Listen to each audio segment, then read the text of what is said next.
Después de que el humano hizo varias rutas genocidas, decidió hacer una pacifista. Un nuevo reset ocurrió, y Gaster, preocupado, decidió ir a avisarle al sobrevalorado, Sans. Al principio, este no le creyó, pero Gaster lo hizo recordar todo. Cada risa, cada lágrima. Y cada muerte. Una vez con sus recuerdos de las anteriores rutas, Sans decidió armar un plan. Tiempo después, los monstruos estaban eufóricos.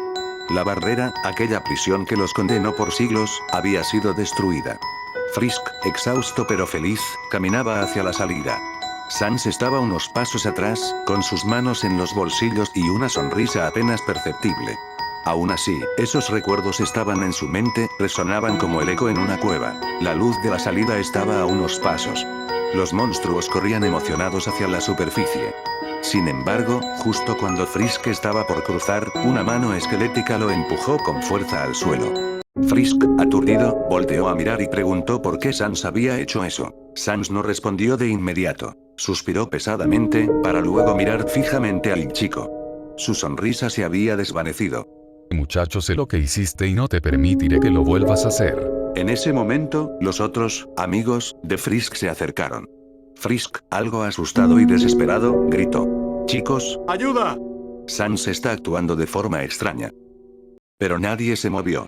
Todos miraban fijamente a Frisk. Aunque el humano no sabía lo que ellos pensaban, la mirada de cada uno hacía que sintiera su juicio. Papyrus fue el primero en hablar. Humano. No recuerdo todo. Recuerdo cómo me enfrenté a ti. Te di mi perdón, incluso te sonreí. Y aún así me mataste. Su voz temblaba, y su ojo izquierdo brillaba con una furia naranja. Incluso recuerdo una ruta, donde mataste a mi hermano primero, y yo luché contra ti. Yo pensé que podías cambiar, pero eres un despiadado. Undine apretó sus puños, con su mirada llena de rabia. ¿Cuántas veces nos mataste? Tú no eres un humano, eres una escoria. No. Eres peor que una escoria. Toriel dio un paso al frente, sus ojos llenos de decepción y lágrimas. Ella temblaba, parecía que en cualquier momento iba a desmayarse. Te acogí, Frisk. Te protegí. Así es como me lo pagas. Metatron dejó escapar un suspiro teatral. «Oh, Cari, realmente tienes talento para ser un psicópata». Alphys, temblorosa, apenas pudo hablar. Eres una escoria. Asgore, con su pesada figura, cerró los ojos. Pero esto solo fue un juego para niños. Antes de que Frisk pudiera responder, el suelo tembló. Gaster emergió desde las sombras junto a Flowey, quien observaba la escena con una sonrisa burlona. Vaya. Parece que todos se han cogido algo de cariño. Dijo Flowey con su típica sonrisa burlona. Frisk intentó decir algo, pero antes de poder formar una frase, Gaster levantó una mano. El suelo empezó a temblar y todos los puntos de guardado serían destruidos, mientras Alphys apretaba unos botones, y en cuestión de segundos, una gran pared de diversos colores se levantó, separando a Frisk de los monstruos. Aquello era una nueva barrera, creada para mantener atrapado a Frisk para siempre. Frisk, lleno de miedo, empezó a golpear la Neo Barrier, mientras gritaba con todas sus fuerzas, diciendo que no lo dejen allí, que ya no volvería a hacer más una ruta genocida. Pero sus ex amigos solo lo ignoraron y se fueron a abrazar su nueva libertad. Ya afuera, todos veían el amanecer. Aunque eran libres, todos aún estaban en shock por lo ocurrido. Había un silencio absoluto y solo se podía escuchar el viento aullar a lo lejos, el aire a su alrededor se sentía tenso, difícil de respirar. Pero Asgore fue el primero en romper ese silencio tan perturbador. Escuche, me gustaría pedirles perdón por todo. Todos nosotros morimos un sinnúmero de veces por ese humano psicópata. Tantas vidas inocentes tuvieron que sufrir demasiado. Y lo que más me duele es que todo esto fue mi culpa. Dijo Asgore, apretando sus puños mientras su voz pesada resonaba entre los presentes. Si tan solo hubiera actuado antes, si tan solo hubiera sido más determinado, quizás todas esas rutas genocidas nunca hubieran ocurrido. Y ese esqueleto me hizo entender que en todas esas rutas genocidas anteriores nunca hice nada. Lo siento mucho, he fallado en proteger a mi rey, les he fallado.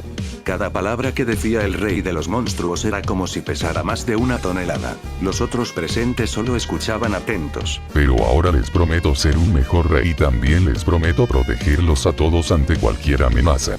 Dijo Asgore con voz fuerte y firme, que estaba llena de justicia, valentía y determinación. Pasaron los días o tal vez semanas.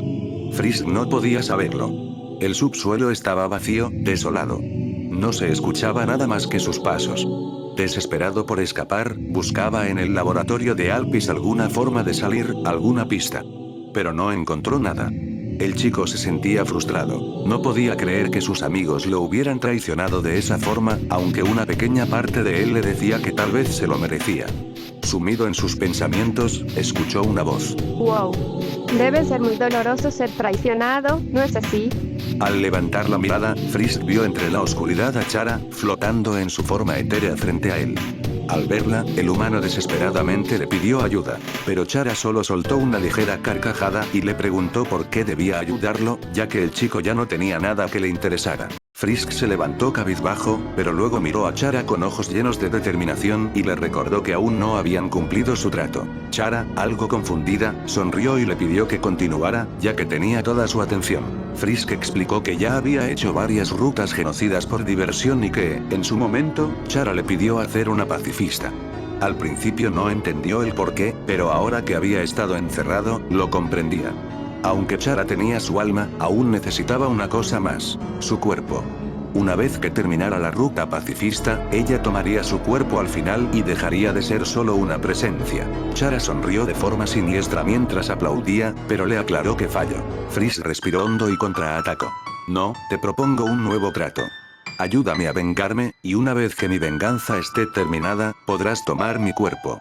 Después de todo, una vez que salga de aquí, será como si la ruta pacifista hubiera sido completada. Solo necesito un poco de tu poder. Chara, sorprendida, quedó pensativa. Finalmente, aceptó. Al darle un poco de su determinación, el nivel de Frisk subió hasta el 20. La determinación fluía como lava entre sus venas. Sus ojos comenzaron a brillar de un rojo intenso, y una sonrisa retorcida cruzó su rostro. Cada vez que alcanzaba un nuevo nivel, cada vez que una estadística aumentaba, se sentía renovado. No recordaba que esa sensación de alcanzar un nuevo nivel fuera tan placentera. Una vez que alcanzó el último nivel, el 20, se dirigió a la nueva barrera, mientras Chara pensaba con una sonrisa de euforia. Esto se estaba poniendo interesante. Por su parte, en la mente de Frisk, un pequeño pensamiento se formó.